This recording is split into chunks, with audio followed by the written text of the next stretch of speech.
누가 이 병원에 들어오면 애를 가지게 된다고 했을 때 나는 그게 미신인 줄 알았다. 근데 간호사 14명이 동시에 임신했을 땐 아무도 웃지 않았다. 정말이었다. 이 병원 산부인과 간호사실에서 일하던 여자 14명이 단 6개월 사이에 전원 임신했다. 그건 단순한 우연이라기엔 너무 정교했고 너무 이상했다. 누구는 말했다. 정순자 씨가 들어오고 나서부터 여긴 애기 씨가 붙었다니까. 병원에 복덩이가 들어온 거지. 그 복덩이가 바로 나였다. 정순자, 올해 72. 이 병원에서 청소하는 사람이다. 하지만 나만 알고 있다. 그날 밤부터 이상한 일이 벌어졌다는 걸. 처음 시작은 응급실 앞이었다. 새벽 2시 반. 하얗게 질린 얼굴로 병원에 뛰어든 한 산모가 이상하게도 나를 보자 갑자기 통증을 멈췄다. 그때까진 그냥 우연이라 생각했다. 그 다음 날 간호사가 임신했고 그 다음 주에도 또 한 명이 그리고 또 한 명이 나는 몰래 기도하고 있었다. 이 병원에서 태어나는 아기들은 다 무사히 그리고 축복받기를. 그 기도가 정말로 통했을까? 아니면 그날 새벽 내가 본 그 그림자가 모든 걸 시작한 걸까? 그런데요, 정말 간호사 14명이 전부 임신을 한 거예요. 이 말이 어디 뉴스에라도 나왔다면 사람들은 아마 소설 쓰지 말라고 했을지도 몰라요. 근데요, 진짜로 벌어진 일이었어요. 그 병원은 경북에 있는 작은 종합병원이었고 산부인과 분만실 간호사 14명이 6개월 사이에 전부 임신을 한 거예요. 소문은 금방 돌았어요. 거기 정순자 할머니 들어간 뒤로 병원 기운이 좋아졌대. 그 병원에 복덩이가 붙었대. 하긴 요즘 애 낳는 것도 복이 있어야 하는 거지. 그 복덩이 소문 속 주인공이 누구냐고요? 바로 저예요. 사실 이 병원에서 일한 지는 1년 조금 넘었어요. 처음엔 그냥 돈 벌려고 왔어요. 근데요, 병원 복도 닦다 보면 별별 생각이 다 들어요. 어떤 날은 갓 태어난 아기를 안고 나오는 엄마를 봐요. 아빠가 카시트에 조심히 아기를 안치는 걸 보며 저도 모르게 눈물이 또르르 흐른 적이 있어요. 아가야, 건강하게 자라렴.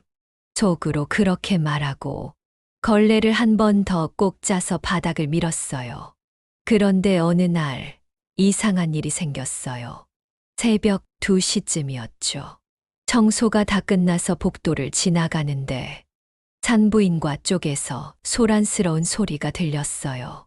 간호사님, 배가 너무 아파요. 젊은 산모가 급히 응급실로 들어오고 있었어요. 제가 놀라서 서 있다가 눈이 딱 마주쳤는데 그 순간 그 산모가 갑자기 멈춰 서더니 숨을 고르기 시작했어요. 의사도 간호사도 깜짝 놀랐죠. 그날 그 아이는 무사히 건강한 아기를 낳았어요. 그때부터였어요. 하나, 둘, 셋. 산부인과 간호사들이 전부 임신하기 시작한 게요. 정할머니, 혹시 점이라도 보세요? 간호사 중 한 명이 웃으며 말했어요. 아유, 무슨 점이야. 나는 기도밖에 몰라. 제가 웃으며 말했죠. 사실 기도는 매일 했어요. 부디 이 병원에서 태어나는 아기들은 다 건강하게 나오길. 그 어떤 엄마도 나처럼 되지 않게 해주세요. 제 얘기를 잠깐 할게요. 저는 오래전 23세 아기를 잃었어요. 배가 살살 아파서 병원에 갔더니 의사가 말했어요. 자연유산입니다. 그 말 한마디가 제 인생을 바꿨어요. 그날 이후로 저는 다시 아기를 가지지 못했어요. 그래서였을까요? 아기 울음소리가 들리는 병원이 어쩌면 제게는 가장 외롭고 가장 따뜻한 곳이었어요. 그래서 기도했어요. 걸레를 밀면서 부디 저 아이가 무사히 태어나길. 사람들은 웃으며 말하죠. 정할머니, 복 기운이 있는 것 같아요. 할머니가 닿은 병실마다 아기가 붙는다니까요. 그 말 들으면 웃긴데 또 마음 한쪽이 따뜻해져요. 내가 쓸모없는 사람이 아니었구나. 누군가에게 좋은 기운을 줄 수 있는 사람이구나. 이제 곧 그 14명 중 첫 번째 간호사가 아기를 낳을 거래요. 그리고 마지막 14번째 간호사는 제가 매일 기도했던 그 아이예요. 내가 아기를 잃은 그날, 다른 생명을 살릴 기도를 시작한 걸까? 그건 아무도 몰라요. 근데 한 가지는 알아요. 기적은요, 거창한 게 아니에요.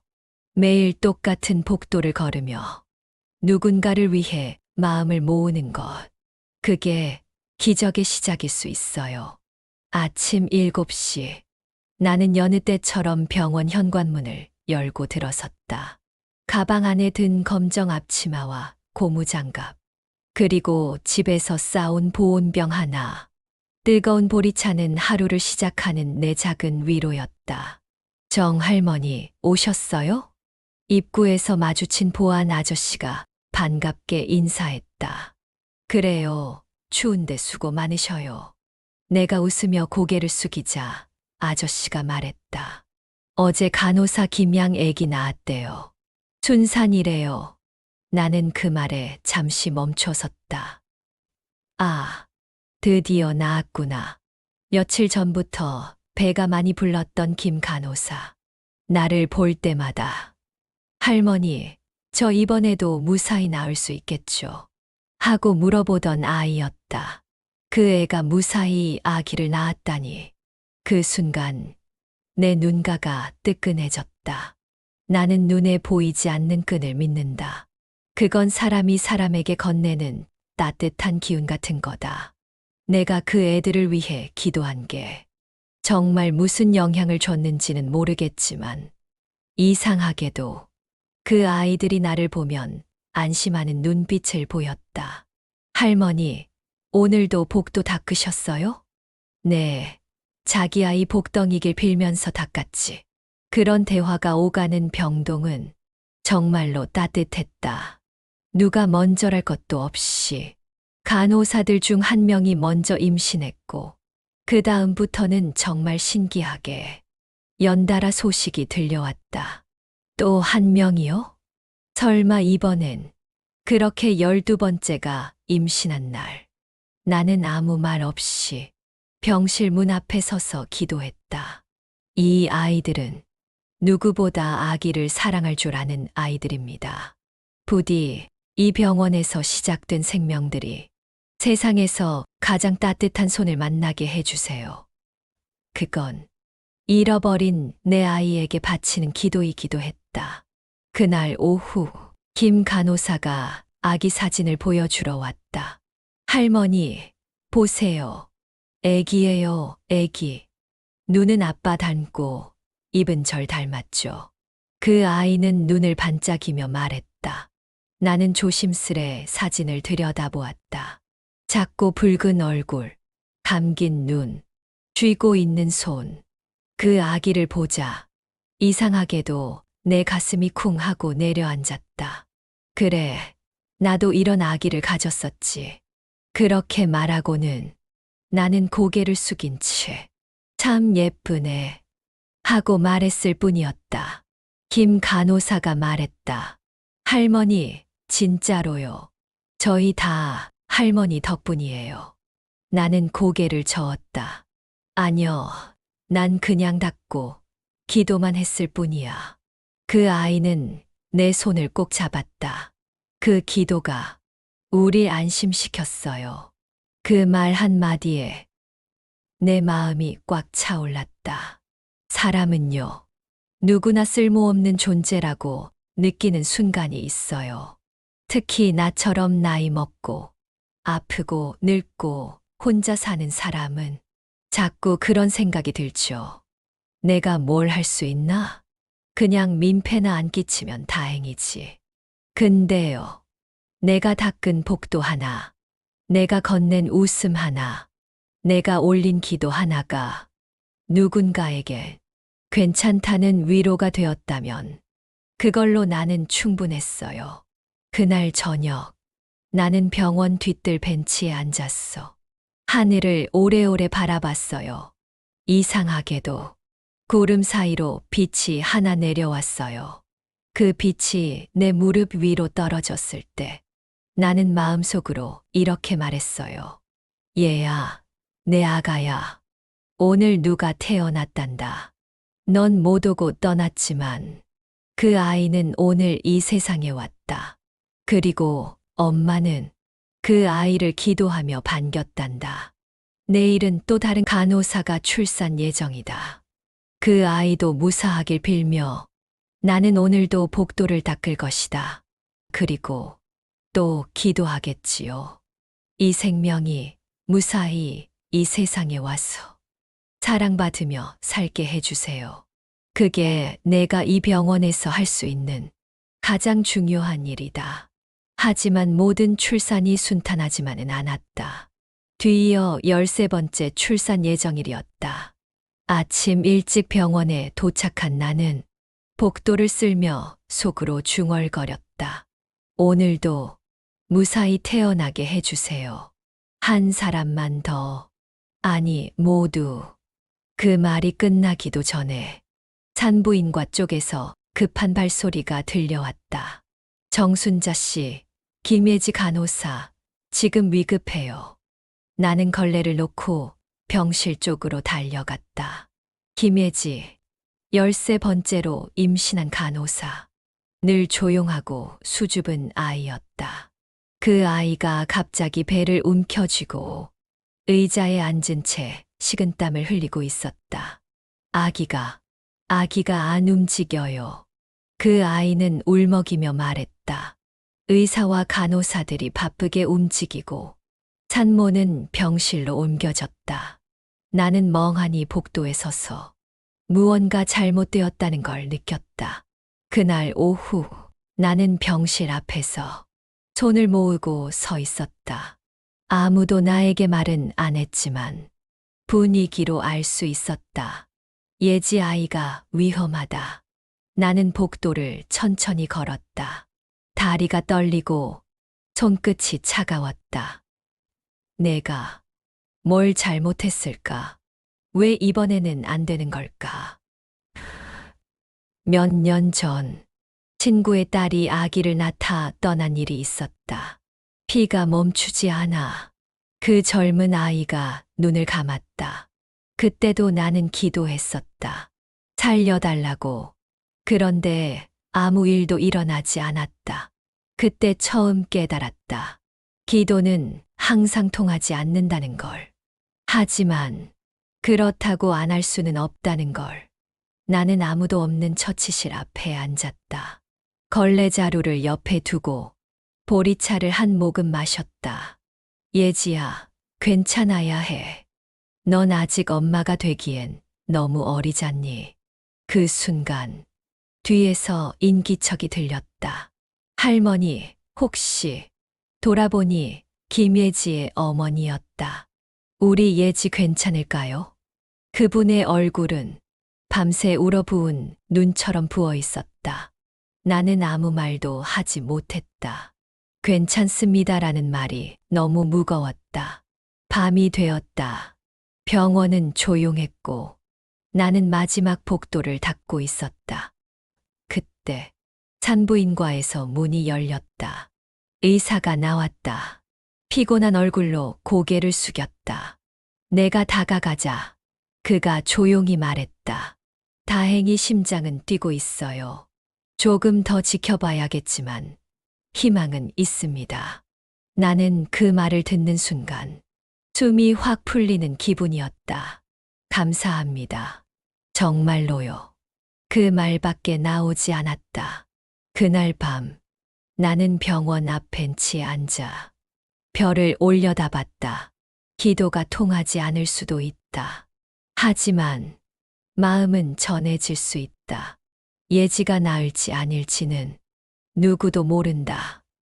그저 내일도 이 병원을 닫고 아이들이 무사히 오길 바라며 나는 다시 기도할 것이다.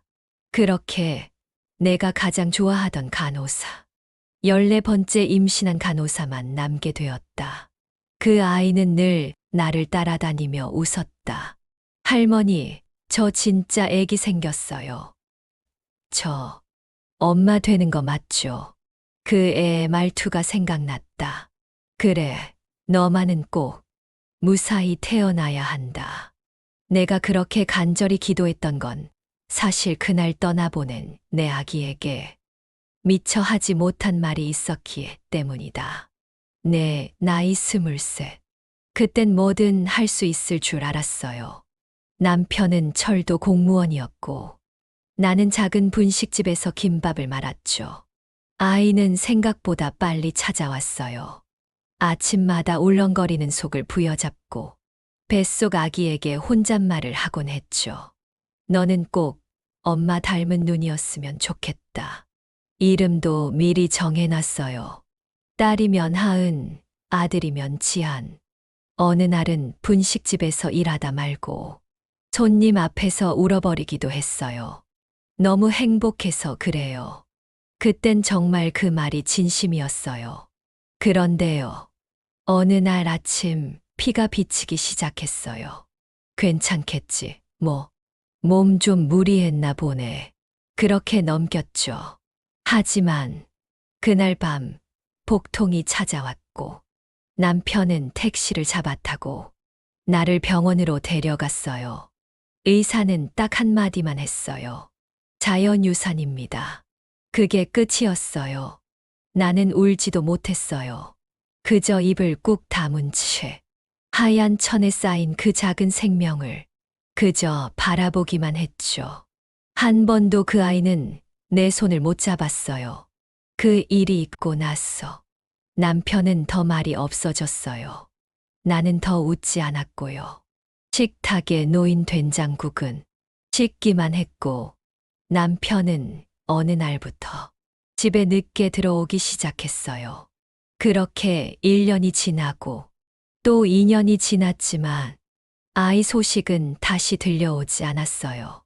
병원에 가봤지만 이유도 방법도 알 수 없었어요. 몸은 괜찮습니다만 그 말이 더 잔인했어요. 결국 남편은 떠났고 나는 혼자가 됐어요. 그 뒤로는 아기 울음소리만 들어도 가슴이 내려앉았어요. 그렇게 몇십 년이 지났고 나는 병원 청소 일을 시작했어요. 처음엔 아기 울음소리가 들리면 고개를 돌리곤 했죠. 그 소리가 너무 낯설고 무서웠어요. 그런데 어느 날, 어느 엄마가 이렇게 말했어요. 저희 아이 이 병원에서 태어났어요. 정말 감사해요. 그 말을 듣고 나는 나도 모르게 걸레를 든 손을 꽉 쥐었어요. 그날 밤 처음으로 기도를 했죠. 부디 이 병원에서 태어나는 아이들은 나처럼 울지 않게 해주세요. 살아서 따뜻한 손을 꼭 잡게 해주세요. 그 뒤로 나는 기도를 멈추지 않았어요. 걸레를 짤 때도, 복도를 밀 때도, 엘리베이터 문이 열릴 때도 그냥 속으로 작게 조용히 중얼거렸어요. 하은아, 지한아, 엄마가 지금도 널 기억해.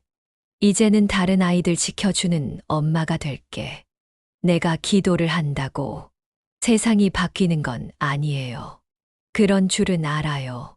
하지만요, 기도를 하면 내가 살아있다는 게 느껴져요.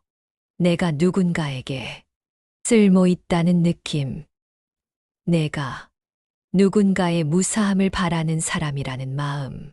그게 나를 다시 사람답게 만들었어요. 그리고 지금 내가 기도했던 아이들 중 한 명이 위기에 처해 있어요. 김예지, 어린 간호사, 열심히 일하고 말도 조곤조곤한 아이. 그 아이가 지금 병실 안에 있어요. 조용히 숨을 죽이고 나는 오늘도 그 복도를 닦아요. 그 아이가 무사히 아기 손을 잡을 수 있기를 바라면서요. 나는 그날 내 아이의 손을 못 잡았지만, 예지야, 너는 꼭 잡아야 해. 그 작은 손을 꼭. 김예지는 입원한 지 보름째였다. 그동안은 뱃속 아기도, 예지 본인도 참 조용했다. 얌전해서 더 무서워요. 예지는 하루에도 몇 번씩 배를 만지며 중얼거렸다. 정순자는 하루도 빠짐없이 예지 병실 복도를 닦았다. 쓱, 쓱, 쓱. 걸레질 소리가 기도하는 소리처럼 들렸다. 어느 날 예지가 정순자를 불렀다. 할머니, 사실 저는 기도 같은 거 안 믿었어요. 정순자는 고개를 들지 않았다. 근데 이상해요.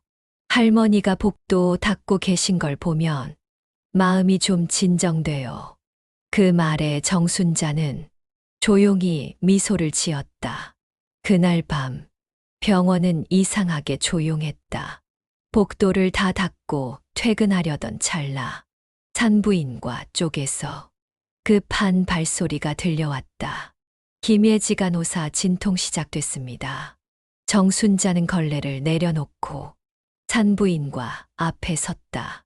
예지가 들것에 실려 들어가는 모습이 보였다.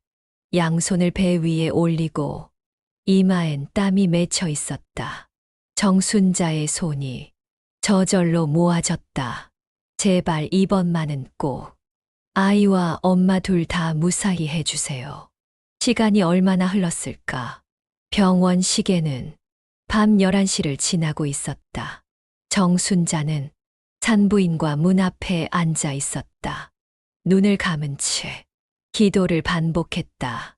내 아기는 못 지켰지만 이 아이는 꼭 지켜달라고. 부디 한 번만. 그 순간 병실 안에서 아주 작고 떨리는 소리가 들렸다. 으앙. 처음엔 잘 안 들렸다. 하지만 곧 또렷한 울음이 병실 안을 울렸다. 정순자는 그 소리에 움직이지 못했다. 눈가에서 천천히 눈물이 흘렀다. 그 울음은 분명히 살아있다는 소리였다. 잠시 후 의사가 문을 열고 나왔다. 정순자를 보자 고개를 끄덕이며 말했다. 무사합니다. 산모도 아이도요. 그 말 한마디가 하늘에서 떨어진 선물처럼 느껴졌다. 정순자는 한참을 말없이 고개만 끄덕였다. 이튿날 아침, 예지는 병실 침대에 누워 작은 아기를 안고 있었다. 그녀는 정순자를 보자 눈을 붉히며 말했다.